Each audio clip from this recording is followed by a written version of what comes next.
guys, my name is Trinity Robinson. I am going to be doing a presentation for my human resources class called Conflict Resolution in the Workplace. Hope you guys enjoy.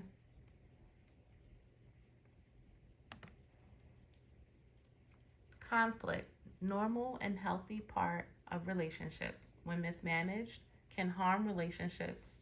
When handled in a respectful and positive way, provides opportunity for growth. So, in conflict, we must handle them respectfully in a positive way in the workplace.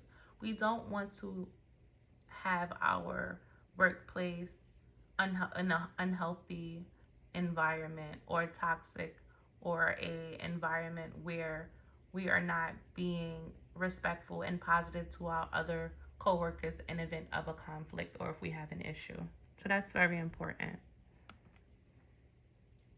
The fundamentals of conflict resolution. Conflict arises from differences, values, motivations, perceptions, ideas, or desires. Sometimes these differences may seem trivial to you, but when a conflict triggers strong feelings, a deep personal and relational need is at the core of the problem. Things like a need to feel safe and secure, a need to feel respected and valued, a need for greater closeness and intimacy. So one thing that I want to point out is that conflict arises for many different reasons because we are all human and we all don't agree on everything, and we don't have to all agree on everything because we all think differently. Different ideas, different perceptions of things, and just different values. So another thing I would like to say is that a lot of us at the workplace get upset because we don't feel that we're valued enough or respected enough, or our work that we put in are highlighted, and conflict may rise from that. That's an example just to throw out there. These are things that happens a lot. I've witnessed it in all my years of working, and it is real. Like, conflict in the workplace is real for many different reasons. Recognize the legitimacy of conflicting needs. Be willing to examine them in an environment of compassion and understanding. This will open pathways to create problem solving, team building, improved relationships, and trust. So that's a big deal. Creating trust in a workplace with your coworkers, your management, improving your relationships, like I said, a healthy relationship at the workplace. That is very important, guys, because if you are in a conflict or have an issue, if there's not a healthy work environment for you, you won't feel comfortable enough to speak about it. And then you're just angry about the situation instead of you guys sitting down to negotiate and solve that issue. So that's important. Successful conflict resolution depends on your ability to manage your stress while remaining alert and calm, control your emotions and behavior, pay attention to the feelings being expressed, be aware of and respectful of differences. So be aware and respectful of differences, things that people don't agree with you on or you might not agree on with someone. Paying attention to feelings that is being expressed when there's a conflict or an issue and you guys are trying to come to an agreement on solving that issue. And control your emotions and your behavior. Stay calm. You know, nothing is personal at the workplace. We don't take it home with us. That's one thing we don't do. Next slide. Now, conflict resolution toolkit. What is that? So this is one thing to start out for our conflict resolution toolkit. A win-win approach, cooperation. I want to win and I want you to win too. You're discussing underlying needs, like asking probing questions to find out needs. Probing questions are very important to find out the needs of the coworker that has a issue or a concern. Recognize individual differences. Be open to adapting your position in light of shared information and attitudes. Attack the problem, not the people. That is so important, to attack the problem at hand and the issue at hand and not each other in the workplace. it really makes it toxic and it really makes an uncomfortable work environment. We don't want to do that. Creative response. Turn problems into possibilities. Attitude, colors, thoughts. Perfection. Winners and losers. Discovery. Winners and learners.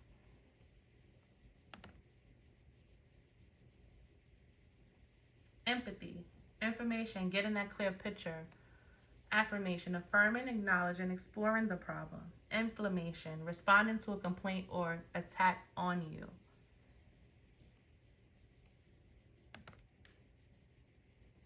Appropriate assertiveness. When to use I statements. How it is on my side, how I see it, and how I would like it to be. You need to let the other person know you are feeling strongly about the issue. Others often underestimate how hurt or angry or put out you are. So it's useful to say exactly what's going on for you, making the situation appear neither better nor worse. So here we have a little Venn diagram of breaking that down for us about appropriate assertiveness. So on this side, you see we have your needs. This will be the aggressive coworker, let's say. In the middle, the assertive one. So they're kind of neutral. They're assertive. The passive one is thinking more so about others' needs and not their own.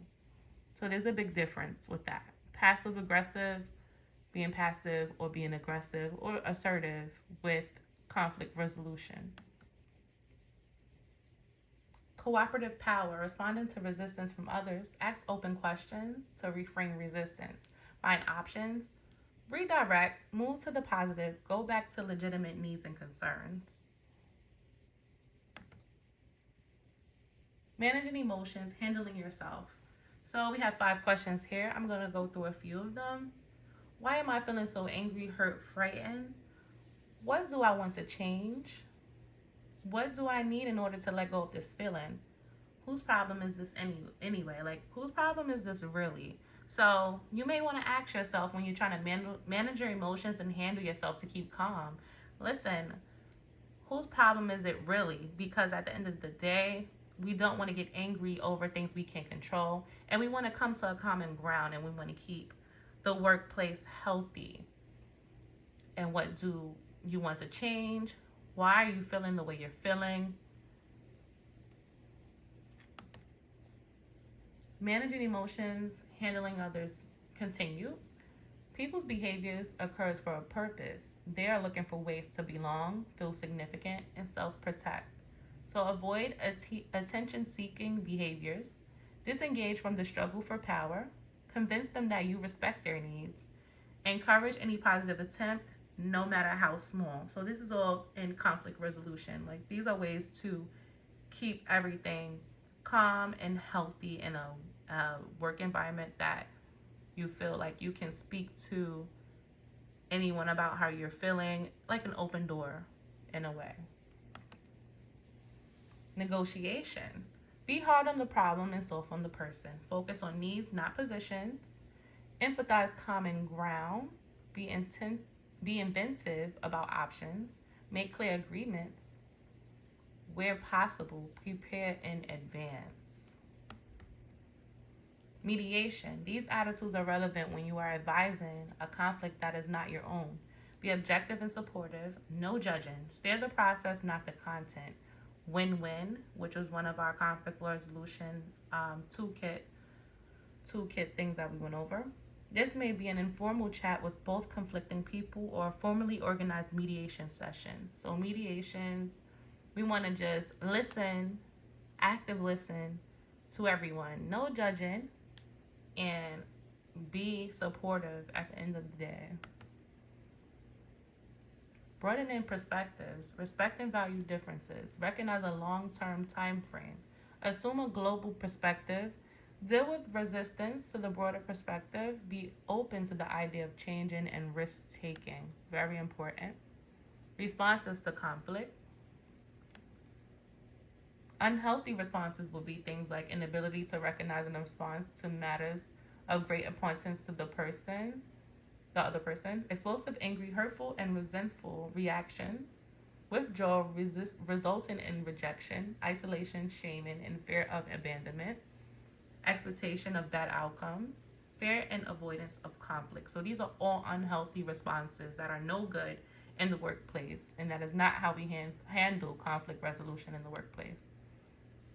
The healthy responses on the bright side are the capacity to recognize and respond to important matters, a readiness to forgive and forget, the ability to seek compromise and avoid punishing, a belief that resolution can support the interests and needs of both parties.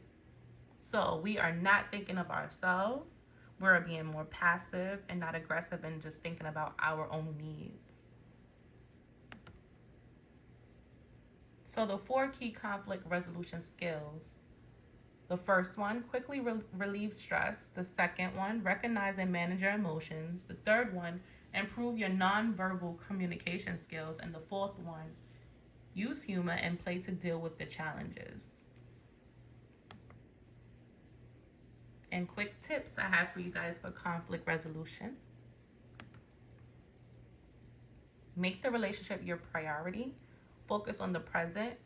Pick your battles. Be willing to forgive. Know when to let something go. Like I said, guys, do not take work home, and know when to let something go.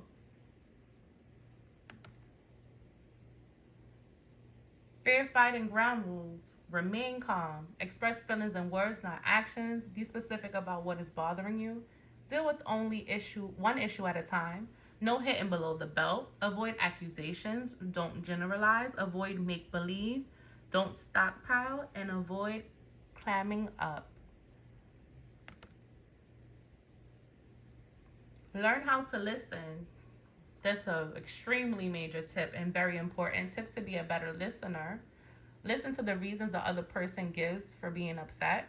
Make sure you understand what the other person is telling you from his point of view. Repeat what the person said in your own words and ask if you have understood correctly. That's also active listening, guys, a major part. Ask if anything remains unspoken, giving the person time to think before answering. Resist the temptation to interject your own point of view until the other person has said everything he or she wants to say and feel that you have listened to and understood his or her message. Active listening. Encourage the other person to share his or her issues as fully as possible. Clarify the real issues rather than making assumptions. Restate what you have heard. Reflect feelings. Validate the concerns of the other person. Very important, guys. And these are my references that I have used to come up with my presentation, you guys. I hope you guys enjoyed. I definitely enjoyed doing this presentation for my class, and I hope you guys have a wonderful day. This is the end of my presentation.